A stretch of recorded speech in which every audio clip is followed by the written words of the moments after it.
یہ الف مدہ کے ساتھ لکھا ہوتا ہے آذان، جبکہ یہ اصل میں اذان ہے الف کے ساتھ۔ لغت میں اس کا معنی ہے الاعلام، یعنی خبر دینا۔ کیا؟ خبر دینا۔ جس طرح سورہ توبہ میں اللہ تعالیٰ جل وعلا کا فرمان ہے وَأَذَانٌ مِّنَ اللَّهِ وَرَسُولِهِ، کہ اللہ اور اس کے رسول کی جانب سے خبر ہے۔ اچھا، شریعت کی اصطلاح میں رسول اللہ صلی اللہ علیہ وآلہ وسلم سے ثابت معلوم الفاظ کے ذریعے سے وقت نماز کی خبر دینا اذان کہلاتا ہے۔ شرعی جو تعریف ہے وہ یہ ہے کہ رسول اللہ صلی اللہ علیہ وسلم سے الفاظ ثابت ہیں، معلوم ہیں، ان کے ذریعے سے نماز کے وقت کی خبر دینا اسے اذان کہتے ہیں۔ تو گویا یہ الفاظ جو ہیں یہ رسول اللہ صلی اللہ علیہ وسلم نے خود تعلیم فرمائے ہیں وحی کے ذریعے سے، یا ان کی تعلیم اللہ کے نبی علیہ السلام کی بارگاہ سے ملی ہے، اس لیے یہ الفاظ جو ہیں وہ نماز کے موقع پر نماز کی خبر دینے کے لیے کہے جاتے ہیں۔ اب یہ ذہن میں رہے کہ یہ کوئی انتظامی اعلان نہیں ہے، بلکہ باقاعدہ عبادت ہے۔ باقاعدہ کیا ہے؟ عبادت ہے، کیونکہ حدیث پاک میں رسول اللہ صلی اللہ علیہ وآلہ وسلم نے مؤذن کی بخشش کی نوید سنائی ہے کہ ان کی گردنیں لمبی ہوں گی، یہ اللہ تعالیٰ کے منادی ہیں، تو وہ عبادت کر رہے ہیں، اسی لیے اللہ کے نبی علیہ السلام نے یہ ثواب بیان کیا۔ اب یہ ایک بڑا اہم مسئلہ ہے، اس کو ہمارے لوگ یاد نہیں رکھتے، ہمارے بچے خاص طور پہ ہماری تاریخ کے اس پہلو سے ناواقف ہیں۔ سنہ 1 ہجری میں جب نبی سرور عالم صلی اللہ علیہ وآلہ وسلم مدینہ طیبہ تشریف لے آئے، اب مسلمانوں کا وہاں پر پورا ایک اجتماع تھا، پورا کٹھ تھا، پورا ایک شہر تھا۔ اب ان کے درمیان یہ بحث ہوئی جسے امام بخاری نے نقل کیا، صحیح بخاری کی 604 نمبر روایت ہے کہ جب مسلمان مدینہ طیبہ آئے تو اب ان کے درمیان بیٹھ کر یہ صلاح ہوئی، مشورہ ہو رہا ہے کہ نماز کے لیے کیسے پکارا جائے، کیسے پتہ چلے گا لوگوں کو کہ اذان کا وقت، نماز کا وقت ہو گیا ہے، ان کو بلایا کیسے جائے گا۔ تو کسی نے کہا کہ یہود و نصارہ کی طرح وہ ناقوس بجایا جائے، وہ بگل بجایا جائے، بعض نے کہا آگ جلانے کا اہتمام کر لیا جائے، بعض روایات میں جھنڈا لہرانے کا ذکر ہے۔ اب اس زمانے میں حضرت سیدنا عمر فاروق رضی اللہ تعالیٰ عنہ نے ایک بات ذکر فرمائی کہ کیوں نہ ایسا کیا جائے کہ لوگوں کو اکٹھا کر لیا جائے اعلان کے ذریعے سے۔ تو جو اولاً اعلان ہوا نماز کے لیے اسے طبقات ابن سعد میں ذکر کیا گیا کہ سعید ابن مسیب رحمہ اللہ کی مرسل روایت ہے کہ بلال رضی اللہ تعالیٰ عنہ ان الفاظ کے ساتھ یہ آواز دیتے تھے الصلاۃ جامعہ۔ کیا کہتے تھے؟ الصلاۃ جامعہ، یہ اعلان کرتے تھے کہ جی نماز جو ہے اب یہ تیار ہے۔ یہ اولاً صورت تھی، یعنی سارے مشورے ہوئے کہ ناقوس بجایا جائے، بگل بجایا جائے، جس طرح سور پھونکا جاتا ہے، جس طرح جو ہماری شریعت میں ذکر ہے سور پھونکنے کا، وہ بگل بجایا جائے، یا ان اہل کتاب کی طرح ناقوس باجا بجایا جائے، آگ جلا لی جائے، جھنڈا لہرا لیا جائے۔ یہ سارے ان کے درمیان امور طے پائے تھے، لیکن ان سب امور کو مسترد کر دیا گیا۔ اب اس کے بعد ہوتا یہ ہے، سنن ابو داؤد کی یہ روایت ہے، حدیث نمبر ہے 499۔ عبداللہ بن زید، یہ نام یاد رکھیے گا، عبداللہ بن زید رضی اللہ تعالیٰ عنہ کہتے ہیں کہ رسول اللہ صلی اللہ علیہ وآلہ وسلم کی بارگاہ میں جب یہ بات پہنچی کہ کس طریقے سے کیا جائے، تو عبداللہ بن زید ایک خواب دیکھتے ہیں کہ خواب میں ایک شخص کے پاس باجا ہے اور اس سے خریدا جائے، اس سے گفتگو کرتے ہیں، تو وہ پوچھتا ہے کیا کرو گے اس کا کیا کرو گے؟ تو انہوں نے کہا کہ ہم اس سے نماز کے لیے دعوت دیں گے، جب یہ بجے گا تو لوگوں کو اعلان پتہ چل جائے گا ابھی نماز کا وقت ہو چکا ہے۔ تو حضرت عبداللہ بن زید رضی اللہ تعالی عنہ نے جب اس کو یہ جواب دیا کہ ندعو بہ الی الصلاۃ، ہم اس کے ذریعے لوگوں کو نماز کی طرف بلائیں گے، تو اس نے کہا، اب جو خواب میں وہ شخص تھا، افلا ادلک علی ما هو خیر من ذلک، تجھے اس سے بہتر جملہ نہ بتاؤں؟ اب اس نے یہ اذان کے کلمات تعلیم کیے کن کو؟ عبداللہ بن زید کو۔ سب سے پہلے اذان کے کلمات خواب میں جس صحابی کو سکھائے گئے ان کا نام ہے عبداللہ بن زید۔ عبداللہ بن زید کو وہ جو شخص خواب میں تھا وہ فرشتہ تھا جو انسانی صورت میں عبداللہ بن زید کے خواب میں اسے اذان کے کلمات سکھا رہا ہے۔ اللہ اکبر، وہ سارے کلمات سکھائے۔ اب جب یہ رسول اللہ صلی اللہ علیہ وسلم کی بارگاہ میں پہنچے اور حضور کو اپنا خواب سنایا تو نبی سرور عالم صلی اللہ علیہ وآلہ وسلم نے فرمایا کہ جاؤ یہ الفاظ، یہ کلام بلال کو سکھاؤ، کیونکہ ان کی آواز اونچی ہے، ان کی آواز زیادہ بلند ہے۔ یہ کلمات کس کو سکھاؤ؟ بلال کو سکھاؤ۔ اب جب حضرت بلال رضی اللہ تعالیٰ عنہ کو یہ کلمات سکھائے گئے اور حضرت بلال نے اذان اسی طرح سے کہی نماز کے لیے، تو حدیث پاک میں آتا ہے حضرت عمر بن خطاب رضی اللہ تعالیٰ عنہ گھر میں آرام فرما رہے تھے، آپ نے جلدی سے نکلے کہ آپ کی چادر بھی زمین سے لگ رہی تھی، اور آپ آ کے کہتے ہیں والذی بعثک بالحق یا رسول اللہ، اے اللہ کے رسول، اس ذات کی قسم جس نے آپ کو حق کے ساتھ بھیجا ہے، لقد رأیت مثل ما رأى، میں نے بھی اسی طرح خواب دیکھا جس طرح عبداللہ بن زید نے خواب دیکھا تھا۔ رسول اللہ صلی اللہ علیہ وسلم فللہ الحمد، تمام کی تمام خوبیاں کس کے لیے ہیں؟ اللہ تعالیٰ جل وعلا کے لیے۔ تو اہل سنت کی کتب میں جو اذان کے کلمات ہیں یہ کس کو سکھائے گئے؟ سب سے پہلے عبداللہ بن زید کو۔ آپ بچوں کو یہ جملہ، یہ نام یاد ہونا چاہیے، ہر صحابی کی الگ شان ہے اور وہ اپنی شان میں دوسرے سے ممتاز ہے۔ ہم بچے تھے تو ہم اکثر اپنی ماں سے کہتے کہ اماں آپ نا اس سے زیادہ پیار کرتے ہیں، آپ اس سے زیادہ پیار کرتے ہیں، مجھ سے کم کرتے۔ تو جب ہمارے اپنے بچے ہوئے تو اب امی نے پوچھا بتاؤ تجھے اپنے بچوں میں سے کون سب سے زیادہ پیارا ہے؟ جو کم پیارا ہے وہ مجھے دے دے۔ میں نے کہا ایسا تو نہیں ہے۔ تو ہر صحابی کی جب ہم فضائل دیکھیں گے، ہر صحابی فضیلت کے معاملے میں سب سے الگ اور ممتاز ایک مینار کی صورت میں نظر آئے گا۔ اب باقی سارے صحابہ ہیں، حضرت ابو بکر ہیں، حضرت عمر ہیں، حضرت عثمان ہیں، حضرت علی ہیں رضی اللہ تعالی عنہ اجمعین، بڑی بڑی شان والے ہیں، لیکن اذان کے خواب کے لیے کس کو اللہ نے منتخب کیا؟ عبداللہ بن زید۔ اہل سنت کی کتب میں عبداللہ بن زید ہے۔ اہل تشیع کے ہاں حضرت سیدنا علی المرتضیٰ رضی اللہ تعالیٰ عنہ کو یہ کلمات سکھائے گئے اور انہوں نے رسول اللہ علیہ والسلام کی بارگاہ میں یہ کلمات عرض کیے، تو حضور نے حضرت علی سے فرمایا کہ یہ کلمات کس کو سکھاؤ؟ بلال کو سکھاؤ۔ تو یہ فرق ہے اہل سنت اور اہل تشیع کے مصادر کتب میں۔ اب عبداللہ بن زید نے جب یہ کلمات سکھائے حضرت بلال کو، حضرت بلال ان کلمات سے اذان دیتے تھے۔ اب آگے چلتے ہیں کہ جب یہ کلمات کہے گئے تو ان کلمات کو اب اس میں دو باتیں ہیں۔ اذان کے کلمات میں جو روایات ملتی ہیں وہ دو طرح سے ملتی ہیں، ان کو خوب اچھی طرح سے سنیے گا۔ ایک نام آتا ہے حضرت ابو محذورہ رضی اللہ تعالیٰ عنہ کا۔ ان کی آواز بڑی کمال کی آواز تھی، بڑی شاندار آواز۔ یہ چند نوجوان نوخیز کچی عمر کے بچے تھے، لڑکے تھے، تو یہ نا اذان کے کلمات کی طرز اتار رہے تھے۔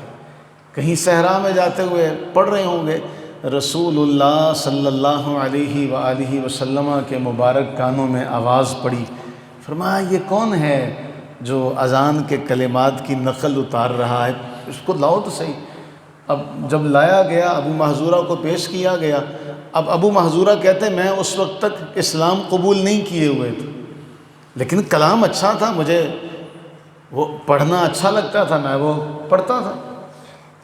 تو رسول اللہ صلی اللہ علیہ وآلہ وسلم نے ابو محذورہ سے فرمایا کہ کلمات کہو اذان کے۔ ابو محذورہ کہتے ہیں میں نے کہا اللہ اکبر، اللہ اکبر، اللہ تعالیٰ سب سے بڑا ہے، اس پر تو سب کا اتفاق تھا۔ میں نے پھر جلدی جلدی سے کہا اشہد ان لا الہ الا اللہ، اشہد ان لا الہ الا اللہ، اشہد ان محمد رسول اللہ، اشہد ان محمد رسول اللہ۔ میں آگے چلا گیا، اس میں ان کو دوبارہ پڑھو اور اونچی آواز سے پڑھو۔ تو یہ جو ترجیح، اسے کہتے ہیں ترجیح، اس اذان میں جو ابو محذورہ رضی اللہ تعالیٰ عنہ سے روایت کی گئی، اس میں شہادتین کے کلمات 4 مرتبہ ہیں۔ جو کس کی روایت ہے؟ ابو محذورہ رضی اللہ عنہ کی جو روایت ہے، اس میں جو اذان کے الفاظ ہیں اس میں شہادتین کا کلمہ کتنی مرتبہ ہے؟ 4 مرتبہ۔ جبکہ جو حضرت عبداللہ بن زید اور حضرت بلال رضی اللہ تعالیٰ عنہ کی اذان ہے، اس میں شہادتین کا کلمہ 2 بار ہے۔ تو ہم عبداللہ بن زید کی روایت کے اوپر عمل کرتے ہوئے اذان کے کلمات 2 بار کہتے ہیں۔ پھر ہمارے ہاں اقامت کے بھی 2 کلمات ہیں۔ اقامت کے حوالے سے جو عبداللہ بن زید کی روایت ملتی ہے، اس میں اکہری بار کلمہ ہے۔ جس طرح ہمارے اہل حدیث احباب کے ہاں جب اقامت کہی جاتی تو الفاظ اکہرے کہے جاتے ہیں۔ جس پر ہم عمل کرتے ہیں وہ روایت سنن کبریٰ بہقی کی روایت ہے، اور روایت نمبر ہے 1975، اور روایت صحیح ہے۔ عبداللہ بن زید انصاری رضی اللہ تعالیٰ عنہ کے پاس آئے اور کہا اے اللہ کے رسول، یہ عبداللہ بن زید انصاری حضور کے پاس آئے اور کہنے لگے اے اللہ کے رسول، میں نے خواب میں ایک شخص دیکھا جو دیوار کے اوپر کھڑا تھا، اس نے دوہری اذان کہی اور دوہری اقامت کہی۔ اذان بھی دوہری اور اقامت بھی، جس پر ہمارے ہاں اہل سنت کے ہاں عمل ہوتا ہے، وہ یہ روایت ہے سنن کبریٰ کی، امام بہقی نے اسے نقل کیا، اور سنن کبریٰ کا حدیث نمبر ہے 1975۔ اسے امام احمد نے اپنی مسند میں بھی نقل کیا۔ تو جس روایت پر ہم عمل کرتے ہیں وہ یہ روایت ہے کہ ہمارے ہاں اذان کے کلمات بھی 2 مرتبہ ہیں اور اقامت کے کلمات بھی 2 مرتبہ ہیں۔ ایک روایت مصنف ابن ابی شیبہ کی دوسری روایت 2118، اس میں بھی یہی الفاظ ہے کہ عبداللہ بن زید انصاری حضور علیہ السلام کی بارگاہ میں حاضر ہوئے اور آ کر عرض کی کہ میں نے خواب میں ایک شخص کو دیکھا، اس نے سبز رنگ کی چادر لی ہوئی تھی اور وہ دیوار پر بیٹھا، اور اس نے اذان کے کلمات بھی فَأَذَّنَ مَثْنَى وَأَقَامَ مَثْنَى، اس نے اذان کے کلمات بھی 2 مرتبہ کہے اور اقامت کے کلمات بھی 2 مرتبہ کہے۔ اور اب شرح معانی الآثار امام طحاوی کی، اس کا حدیث نمبر ہے 824، پہلی روایت عبداللہ بن زید نے بتایا کہ نبی سرور عالم صلی اللہ علیہ وسلم سے عرض کی کہ جی جو اذان کے کلمات سکھائے گئے تھے وہ کتنی مرتبہ تھے؟ 2 مرتبہ، اور حضور نے فرمایا علمہ بلالا، اے عبداللہ یہ بلال کو کلمات سکھاؤ، تو علمہ بلالا فَأَذَّنَ مَثْنَى مَثْنَى وَأَقَامَ مَثْنَى مَثْنَى، تو عبداللہ بن زید نے حضرت بلال کو جو کلمات سکھائے تھے اذان کے، وہ بھی 2 مرتبہ تھے اور اقامت کے کلمات بھی 2 مرتبہ تھے۔ اگلی روایت شرح معانی الآثار کی 826، 828، ان سب میں یہی ہے کہ اذان کے کلمات اور اقامت کے کلمات 2 مرتبہ ہیں۔ 830، 836، 837 یہ شرح معانی الآثار کی روایات نمبر ہیں جن میں واضح طور پر بیان ہے کہ اذان کے کلمات بھی 2 مرتبہ اور اقامت کے کلمات بھی 2 مرتبہ، اور سند حسن کے ساتھ کہ اذان کے کلمات بھی 2 مرتبہ تھے اور اقامت کے کلمات بھی 2 مرتبہ تھے۔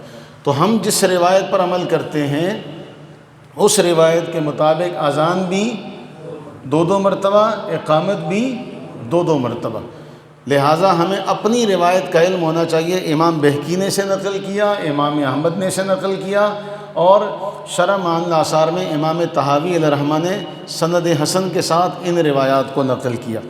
اذان کی فضیلت کیا ہے؟ یعنی ہمیں یہ پتہ چل گیا کہ نماز کے لیے ان کلمات سے بلایا جائے گا، تو ان کلمات کے کہنے کی فضیلت کیا ہے؟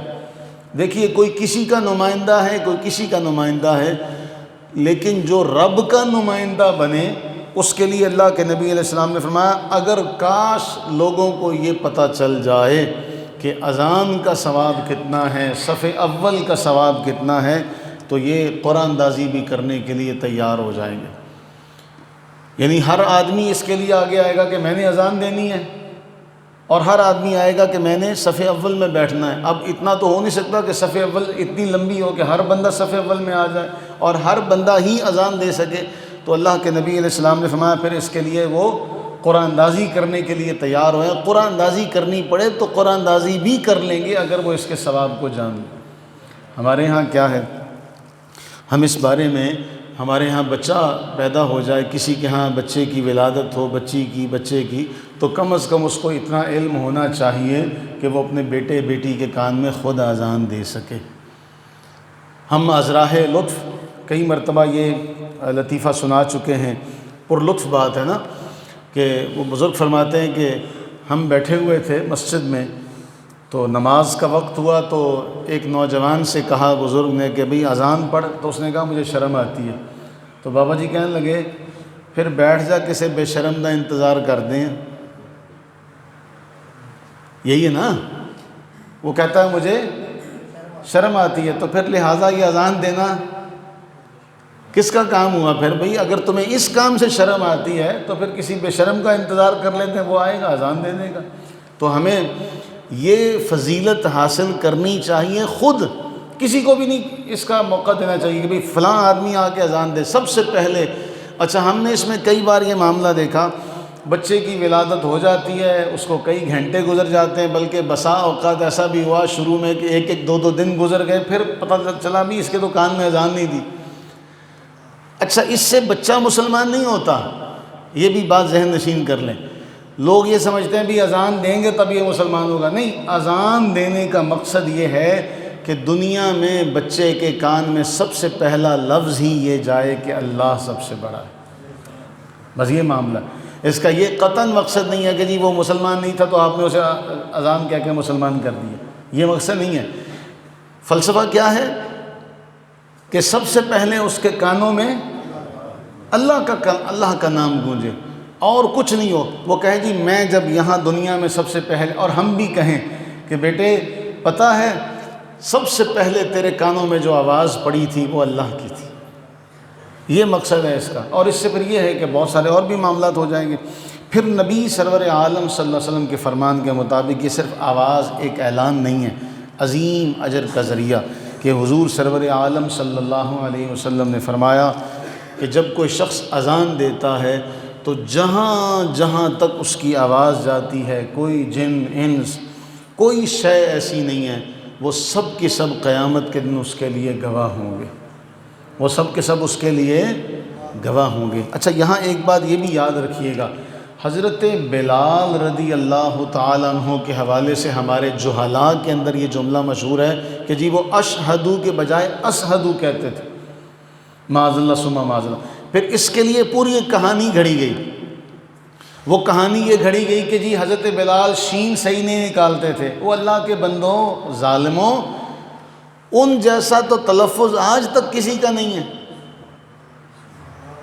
ان جیسا تو لب و لہجہ آج تک دنیا میں کسی کا نہیں جتنا لب و لہجہ ان کا عظیم تھا۔ تو ان کے بارے میں یہ تہمت لگا دی، وہ شین نہیں پڑھتے تھے، وہ سین پڑھتے تھے۔ لوگوں نے اعتراض کیا تو اللہ کے نبی علیہ السلام نے چلو کوئی اور اذان دے دے، تو کسی اور نے اذان پڑھ دی تو سورج نہیں نکلا۔ اچھا، سورج نکلتا ہے فجر کے ساتھ، حیران کن بات یہ ہے بھی سورج کا فجر کے ساتھ تو تعلق ہی کوئی نہیں ہے۔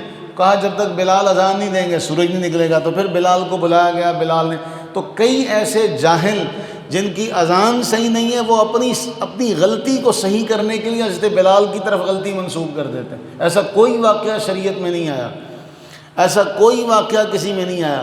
ہاں، کرتوت الکبیر میں اس طرح کے جھوٹے واقعات ہیں، قوالوں کی زبان پر اس طرح کے جھوٹے واقعات ہیں، ورنہ کتب احادیث میں اس طرح کا کوئی واقعہ کہاں۔ حضرت بلال جو چلے زمین پر اور ان کی جوتیوں کی آواز اللہ تعالیٰ کے محبوب جنت میں سنیں، اور جن کو اللہ تعالیٰ کے نبی سرور عالم صلی اللہ علیہ وسلم اتنا بڑا مرتبہ اور مقام عطا فرمائیں کہ حضرت عمر بھی کہیں اے ہمارے آقا بلال،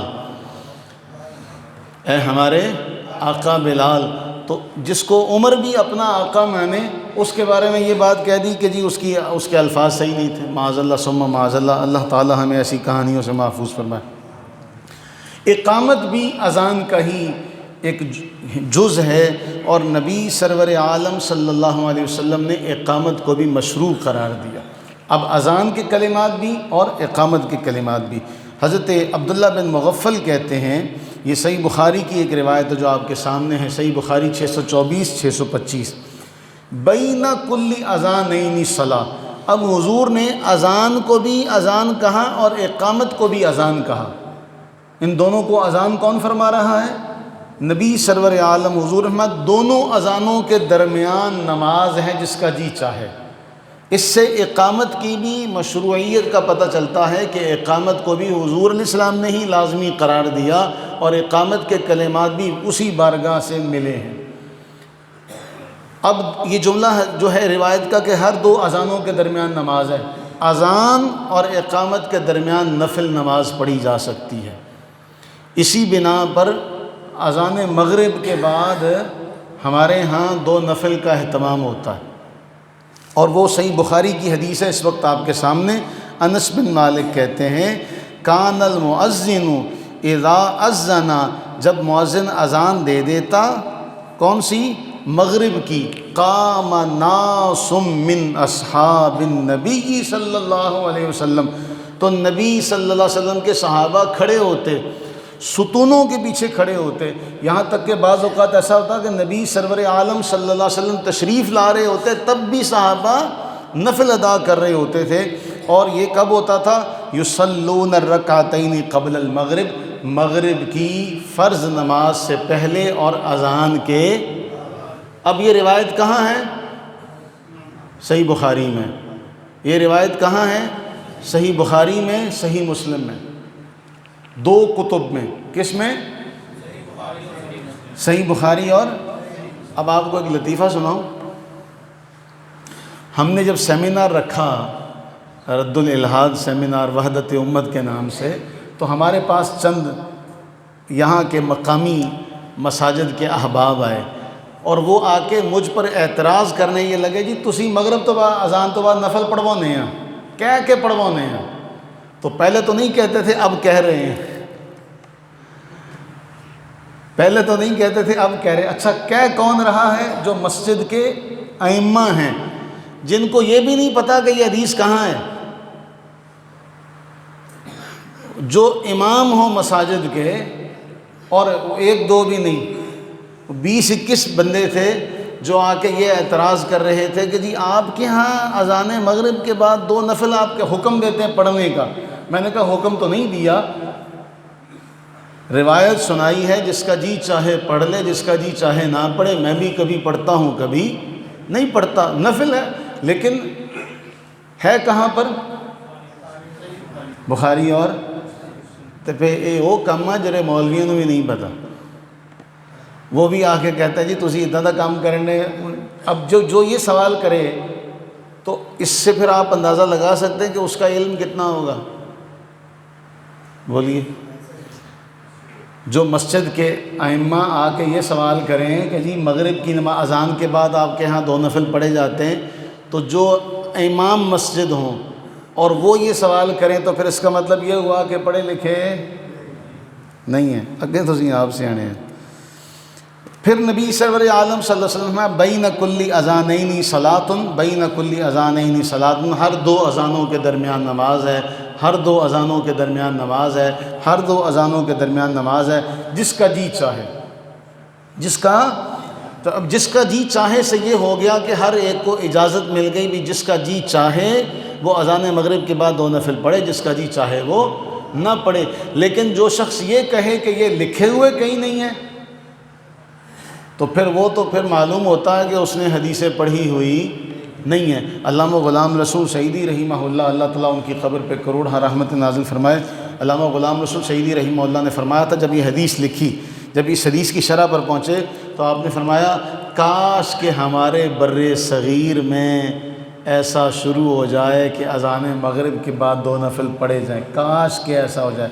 جب ہم نے پہلی بار یہ حدیث پڑھی تو ہم نے علامہ غلام رسول سعیدی رحمہ اللہ کا یہ جملہ آپ سب احباب کے سامنے رکھا، اور ہم نے کہا کہ آج کے بعد سے ہم اس کا اہتمام بھی کریں گے، اور الحمدللہ آج تک ہم اس کا اہتمام کر رہے ہیں۔ اللہ سے دعا کریں کہ اللہ تعالی ہمیں احادیث صحیحہ کو سمجھنے کی، اس پر عمل کی توفیق عطا فرمائے۔ پھر ایک اور بڑا معاملہ کہ جب اذان کہی جائے تو جو سننے والے ہیں وہ کیا کریں گے؟ حضور نے فرمایا جب تم مؤذن کو اذان دیتے ہوئے سنو تو جو کلمات وہ کہہ رہا ہے اس کی مثل تم بھی وہ کلمات کہو۔ اور اس کے بعد کیا ہے؟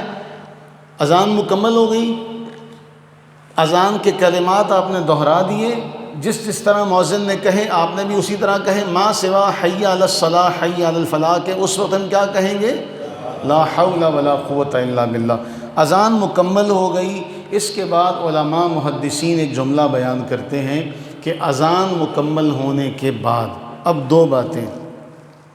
حضور سرور عالم صلی اللہ علیہ وسلم نے فرمایا جب تم مؤذن کو دیکھو اذان دے چکا ہے، اب اس کے بعد یا تو پہلے درود پڑھا جائے اور پھر یہ دعا پڑھی جائے، یا پہلے یہ دعا پڑھ لی جائے اور پھر اس کے بعد درود پڑھا جائے۔ اب یہ دعا کیا ہے؟ اس دعا کے ہم سب کو یہ یاد ہوگی الحمدللہ۔ حضور نے فرمایا جب اذان مکمل ہو جائے تو پھر کیا دعا کرو؟ اللہم رب هذه الدعوۃ التامہ، اے دعوت تامہ، اے ہمارے رب، اے اس دعوت تامہ کے رب، والصلاۃ القائمہ، اور قائم ہونے والی نماز۔ اب اس کے بعد کیا کہا؟ آتی محمدا الوسیلۃ والفضیلہ، عطا کر اپنے محبوب محمد سرور عالم صلی اللہ علیہ وسلم کو وسیلہ اور فضیلت، وابعثہ مقاما محمودا، اور ان کو مبعوث فرما، کہاں؟ مقام محمود پر، جس کا تو نے ان سے وعدہ فرمایا۔ حضور نے فرمایا جو یہ دعا پڑھے گا اس کے لیے میری شفاعت حلال ہو جائے گی، جو یہ دعا پڑھے گا اس کے لیے میری شفاعت۔ اب کیا سوال یہ کیا جائے اللہ نے اپنے محبوب کو یہ مقام ہماری دعا سے عطا کرنا ہے، لہٰذا یہ دعا جب ہم کہہ رہے ہیں تو اللہ نے تو محبوب کو مقام عطا فرمایا ہوا ہے۔ اب جو یہ دعا ہے اس دعا کے مقبول ہونے میں ایک ذرہ کیا، ذرے کے کروڑویں حصے بھی کوئی شک شبہ نہیں۔ تو جب آپ نے ایک مقبول دعا مانگی اس کے بعد درود پڑھا، علماء کہتے ہیں یہ دونوں دعائیں مقبول ہیں اللہ کی بارگاہ میں۔ جب یہ دونوں مقبول دعائیں تم نے پڑھ لی تو بہانے سے اپنے لیے بھی مانگ لو، بہانے سے کہ بھئی یہ بھی قبول ہے یہ بھی قبول ہے، ساتھ میں اپنے لیے بھی مانگو۔ تو اس لیے علماء لکھتے ہیں کہ اذان کے بعد اذان کا جواب دیا جائے، اذان کے بعد دعا مانگی جائے اور اس دعا میں اپنے لیے بھی خاص طور پہ دعا مانگ لی جائے۔ اس لیے یہ بڑا اہم مقام ہے۔ ہم اس بات کا خیال نہیں رکھتے ہمارے ہاں کہ جی یہ ایک قبولیت کا وقت ہے۔ علماء محدثین نے اس حوالے سے لکھا کہ یہ کون سا وقت ہے؟ قبولیت کا وقت ہے۔ بہرحال اللہ تعالی ہمیں سمجھنے کی توفیق عطا فرمائے۔ اچھا، اسی طرح جو صبح کی اذان ہے، صبح کی اذان میں ہم الصلاۃ خیر من النوم کا اضافہ کرتے ہیں۔ اہل تشیع کے ہاں یہ ثابت نہیں ہے، اہل سنت کی کتب احادیث میں اس کا ثبوت ہے۔ نبی سرور عالم صلی اللہ علیہ وسلم نے خود اس کی تعلیم فرمائی۔ سیدنا انس بن مالک کہتے ہیں جب مؤذن فجر کی اذان میں حی علی الفلاح کہے تو پھر وہ الصلاۃ خیر من النوم کہے۔ یہ صحیح ابن خزیمہ کی حدیث نمبر ہے 386۔ اور صحابی جب من السنہ کہے تو اس سے مراد رسول اللہ صلی اللہ علیہ وسلم کی حدیث ہوتی ہے، یعنی یہ مرفوع حدیث ہوتی ہے۔ اس روایت سے معلوم ہوا کہ اذان فجر میں ان کلمات کا کہنا سنت ہے۔